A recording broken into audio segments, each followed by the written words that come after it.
बीड जिल्ह्यातील मस्साजोगचे सरपंच संतोष देशमुख खून प्रकरण सध्या राज्यभरात चर्चेत आहे. अशातच या प्रकरणातील मुख्य आरोपींचे एन्काउंटर किंवा फाशीची शिक्षा मिळवून देणारच एका शेतकऱ्यानं 51 लाख रुपये आणि 5 एकर बागायत जमीन बक्षीस देण्याची घोषणा केली आहे. सोलापूर जिल्ह्यातील माढा तालुक्यातील वडशिंगे येथील शेतकरी कल्याण बाबर यांनी ही घोषणा केली आहे. सरपंच संतोष देशमुख यांचे कुटुंब उघड्यावर पडले आहे. त्यांना लहान लहान मुले आहेत. अशा पद्धतीने समाजात हत्या होत राहिल्यास गुन्हेगारांना जबर शिक्षा कशी बसणार असा सवाल करीत बाबर यांनी या प्रकरणातील मुख्य आरोपीसाठी हे बक्षीस जाहीर केले. कल्याण बाबर हे माढा तालुक्यातील वडशिंगे येथील शेतकरी आहेत. त्यांनी रोख 51 लाख आपली मालकीची 5 एकर बागायत जमीन देखील देण्याची घोषणा केली आहे. संतोष देशमुख हा एकदम सर्वसामान्य कुटुंबातील सरपंच पदापर्यंत गेलेला व्यक्ती आहे. तो समाजासाठी काम करत होता, मराठा समाजासाठी, आणि एखाद्याच्या मिटवायसाठी गेलेला असतानंतर तर या गुन्हेगारांनी पैशासाठी त्याला मारहाण करून खून केला.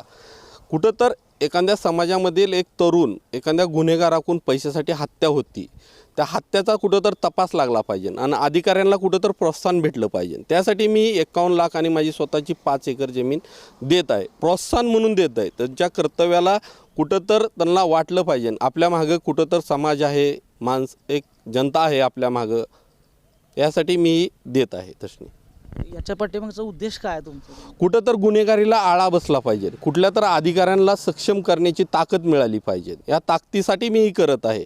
कुठं तर गुन्हेगारी इतकी फोपावलेली आहे की आमच्यासारख्या शेतकऱ्यांना सुद्धा की असे धमकी येतात, तुमच्या मुलाबाळाला मारून टाकू, तुमच्या ह्याला करू. कुठल्या तर अधिकाऱ्याला ताकद मिळाली पाहिजे की ह्या शेतकऱ्याला आपण ताकद दिली पाहिजे. या गुन्हेगाराला कुठं तर आळा बसला पाहिजे, कुठंतरी थांबलं पाहिजे. हे गुन्हेगारी इतकी फोपावत चालली की ते रील काढतात, धमक्या देतात शेतकऱ्यांना.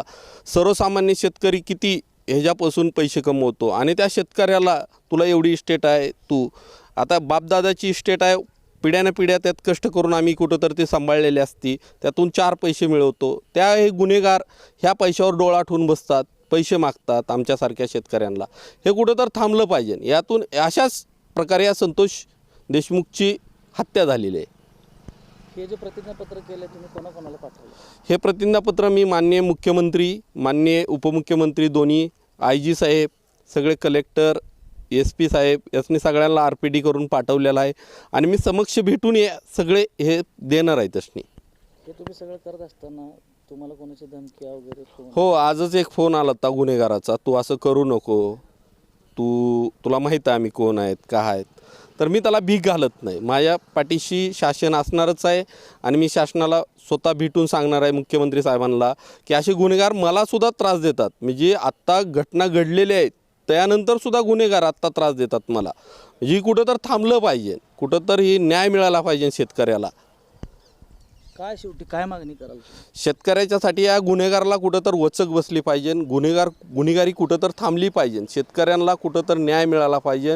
गेल्यानंतर अधिकार हे शेतकऱ्यांसाठी कुठं तर वापरले गेले पाहिजे आणि सखोल चौकशी होऊन यातल्या गुन्हेगाराला, या पैशासाठी गुन्हा करणारे, आणि शेवट गुन्हेगार असतो, तो कुणाचाच नसतो, तो पैशासाठी काही करायला जातो. आता ह्यातनं तुम्ही सगळं जे करताय ते जर सरकारनं तुम्हाला ह्या सगळ्या 51 लाख रुपये आणि 5 एकर जमीन मागितली तर तुम्ही मागं तर सरकणार नाही?